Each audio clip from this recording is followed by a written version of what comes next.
Hello बच्चों, कैसे हो आप सभी। स्वागत करती हूँ मैं आपका हमारे यूट्यूब चैनल पर। तो हमने आज कवर किया है सेकंड क्वेश्चन पब्लिक एडमिनिस्ट्रेशन में। तो आप देख सकते हैं बीए एलएलबी का पब्लिक एडमिनिस्ट्रेशन सेमेस्टर थर्ड का हमने कवर किया है आज क्वेश्चन सेकंड।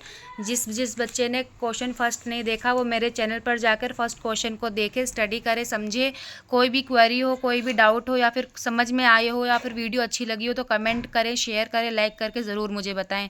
तो आज हम कवर करने वाले हैं ये सेकंड क्वेश्चन। तो वीडियो को बिना स्किप करे वीडियो में बने रहना। अच्छे से समझा रही हूँ, शॉर्ट फॉर्म में समझाऊंगी, जिसको आप एक बार समझने के बाद उसको लॉन्ग भी कर सकते हो, उसको एक्सप्लेन अपने तरीके से भी कर सकते हो। और पास होने की गारंटी मेरी तरफ से है। पेपर आने वाले हैं, सही तरीके से पढ़ के अगर चाहते हो कि पास हो जाऊँ तो इस वीडियो में बने रहना। और आगे और भी वीडियो मैं इसी तरीके से अब डालती रहूँगी, तो चैनल को सब्सक्राइब कर लेना ताकि एक भी वीडियो मिस ना हो। ठीक है, तो आज हम क्वेश्चन कवर करने वाले हैं। ये आप देख लो। लोक प्रशासन शब्द का अर्थ लिखिए एवं उसकी व्याख्या कीजिए। लोक प्रशासन शब्द का अर्थ क्या होता है और उसकी व्याख्या करनी है हमें। तो आइए इसके आंसर को हम समझते हैं क्या है। तो सबसे पहले मैंने यहाँ पे नोट्स बनाया है। नोट्स बनाने से पहले आप सभी ये देख लो कि यहाँ पे मैंने जो लिखा है, अगर आपको स्क्रीनशॉट लेना है तो स्क्रीनशॉट ले लो, अदरवाइज़ आप इसको बस समझ लो। ठीक है, तो सबसे पहले मैंने शुरुआत की है इस हेडिंग से। याद रखना, किसी भी क्वेश्चन के आंसर को लिखो तो उसमें भले आप अपना एक्सप्लेनेशन लिख दो, भले आप अपने से बना के इंक्लूड करके लिख दो। ठीक है, लेकिन सबसे पहले मेन ज़रूरी क्या होता है, हर एक आंसर में उसकी हेडिंग ज़रूरी होती है। यहाँ देखो आप, मैंने यहाँ पर भी हेडिंग डाली है और इसके आगे जो भी मैंने आंसर किया वहाँ पर भी मैंने हेडिंग डालते हुए किए, जो कि आपको आगे पता लग जाएगा। तो सबसे पहले हमसे पूछा गया है लोक प्रशासन शब्द का अर्थ। तो हम यहाँ पर हेडिंग डालेंगे लोक प्रशासन का अर्थ। ठीक है, जो हमसे पूछा गया हम उसी का हेडिंग डाल देंगे।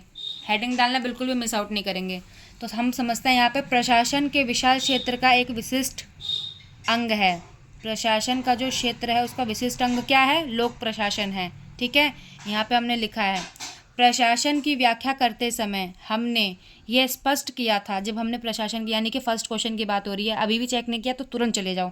ठीक है, तो जब हमने इसकी व्याख्या करते समय हमने स्पष्ट किया था कि कुछ वंचित उद्देश्यों की पूर्ति के लिए की जाने वाली पारस्परिक सहयोगपूर्ण क्रियाओं का नाम ही प्रशासन है। ठीक है, शॉर्ट में बताया हुआ है यहाँ पे।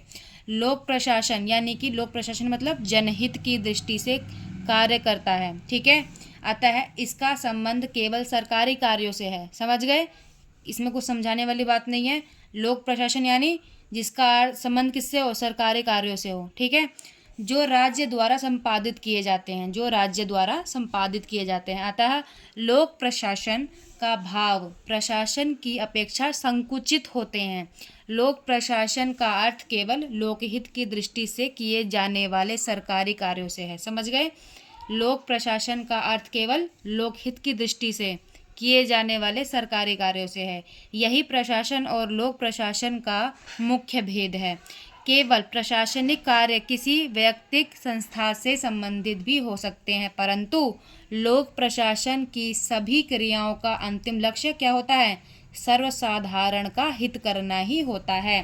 क्योंकि राज्य व्यक्ति के लिए उत्तम जीवन संभव बनाने के लिए ही स्थित है। जो राज्य है वो किसके लिए है, वो हमारे लिए, ये हमारे जीवन को जितना हो सके उतना सरल बनाने के लिए है, जितना हो सके उतना उत्तम बनाने के लिए है।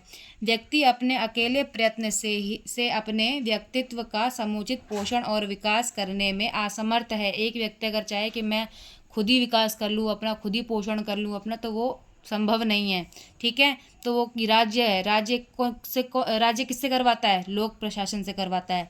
मनुष्य पारस्परिक सहयोग के कारण ही उन्नति कर सकता है। पारस्परिक यानी आपस में जो पारस्परिक संबंध होते हैं, उस सहयोग के कारण ही, जब उसको अलग अलग जगह से सहयोग मिलेगा तभी वो उन्नति की ओर बढ़ सकता है।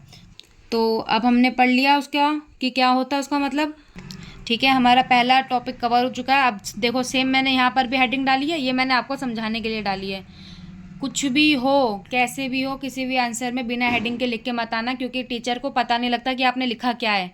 कम से कम इस हेडिंग से पता लग रहा है कि यहाँ पे किसके बारे में लिखा हुआ है। ठीक है, तो इस चीज़ को दिमाग में डाल लेना कि हेडिंग डाल के ज़रूर आना है। तो सेकंड हेडिंग मैंने क्या डाली है, लोक प्रशासन के संबंध में कुछ मतभेद हैं, जिसको अभी हम क्लियर करने वाले हैं कि मतभेद क्या है लोक प्रशासन के लिए।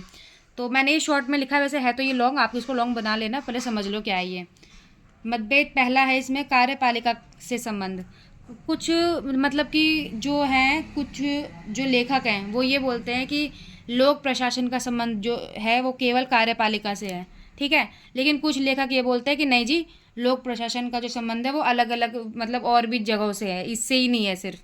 तो इसमें क्या हुआ, इसके अनुसार लोक प्रशासन का संबंध न केवल सरकार या कार्यपालिका से है बल्कि राज्य के 3 अंग, राज्य के 3 अंग कौन कौन से हैं जल्दी बताओ कमेंट में। राज्य के 3 अंग कार्यपालिका, व्यवस्थापिका तथा न्यायपालिका की सभी नीतियों से क्रियान्वयन करने वाले क्रियाएं लोक प्रशासन के ही अंतर्गत आती हैं। तो पहला ये है। अब आप जो मैंने अभी इसमें पहला बोला उसको आप बढ़ा चढ़ा कर भी लिख सकते हो, एक्सप्लेन करके लिख सकते हो। तो ये आपका एक्सप्लेन हो जाएगा इतने में, ठीक है। इतने में से मतलब आपका हो जाएगा कम से कम 250 वर्ड इसमें हो जाएंगे। तो आप आगे बढ़ते हैं। इसका सेकंड पॉइंट क्या है। अब सेकंड हमारा क्या है, व्यवस्थापिका तथा न्यायपालिका से संबंध। इन दोनों से संबंध क्या है, इसमें मतभेद है भैया। इसमें मतभेद क्या है, लोक प्रशासन के अंतर्गत मुख्य संगठन कर्मचारी वर्ग के कार्यों तथा कार्य करने की उन रीतियों किया जाता है जो सरकार की कार्यपालिका शाखा को सौंपे गए सैनिक अथवा असैनिक कार्य को प्रभावशाली ढंग से पूर्ण करने के लिए आवश्यक हो। समझ गए। इसमें ये कह रहा है कि कुछ दृष्टिकोण में विरोधियों का मत ये होता है कि यदि लोक प्रशासन को व्यवस्थापिका व न्यायपालिका के कार्यों से भी संबंधित स्वीकार किया जाए तो विषय का क्षेत्र अत्यंत व्यापक हो जाएगा, तो भ्रम उत्पन्न होंगे तथा विषय की एकरूपता में भी नष्ट हो जाएगी। अतः सामान्य व्यवहार में लोक प्रशासन के क्षेत्र को कार्यपालिका के संगठन कार्यविधि का क्रियाओं तक ही सीमित माना जाता है। तो इसीलिए जो भी हमने पढ़ा इसीलिए हमने ये शॉर्ट में लिख दिया है। तो आप इसको समझ के आप लिख देना जैसे भी आपको ठीक लगे। अब हमारा ये लास्ट टॉपिक बच रहा है। इसमें लास्ट टॉपिक क्या है, इसमें परिभाषा है, ठीक है। वैसे तो इसमें बहुत सारे परिभाषाएं हैं, आप देखो ये भी दिख रही है, ये भी है, ये भी है, ये भी है और ऊपर भी है। तो जो भी आपको आसान लगे इसमें से वो ले लेना। मैंने इसमें से 2 टिक किए हैं जो कि मतलब आसान भी है और छोटे भी हैं और जल्दी समझ में आ जाएंगे, मतलब एग्ज़ाम के टाइम में आपको याद आ जाएगा। क्योंकि क्या होता है कि हम जो परिभाषा लिखते हैं उसमें जो वर्ड है वो एग्जैक्ट लिखने होते हैं, इसमें आप बना नहीं सकते हो। तो सबसे पहले हम पढ़ेंगे LD वाइट। इन्होंने क्या बोला है, इन्होंने बोला है लोक प्रशासन की ऐसी ही परिभाषा दी है, मतलब कि इन्होंने भी परिभाषा दी है। इनके अनुसार क्या है, लोक प्रशासन का उद्देश्य ऐसी नीतियों को कार्यान्वयन करना है, ऐसे नीति यानी ऐसे नीतियों को कार्य में लाना है जिनसे सार्वजनिक हित संभव हो सके, यानी कि जिनसे सार्वजनिक हित जो है वो संभव हो सके। इनका कहना ये है। LD वाइट का देखो बहुत आसान है, बोलते बोलते में भी याद हो गया, ठीक है। तो अब हम दूसरे पे आएंगे। दूसरा हमारा इन्होंने लिखा है लूथर गुलिक के अनुसार प्रशासन का अर्थ किसी कार्य को पूरा करना है, किसी भी कार्य को पूरा करना है, ठीक है। किंतु प्रशासन का कार्य क्षेत्र कार्यपालिका के विभाग तक ही सीमित नहीं है, जो कि अभी हमने पढ़ा था कि केवल कार्यपालिका तक ही सीमित नहीं है, ठीक है। ये न्यायपालिका और जो हमने प्रीवियस में पढ़ा था वही चीज़ यहाँ पे ये कह रहे हैं। तो ये भी आपको आई थिंक ये भी याद हो जाना चाहिए। तो वीडियो समझ में आई हो तो लाइक करना, कमेंट करना, शेयर करना। अगर अभी भी कोई डाउट हो, अभी भी कुछ और समझना हो तो कमेंट करके मुझे ज़रूर बताना और इस चैनल को सब्सक्राइब करना और वीडियो को पूरा देखने के लिए बहुत बहुत थैंक यू।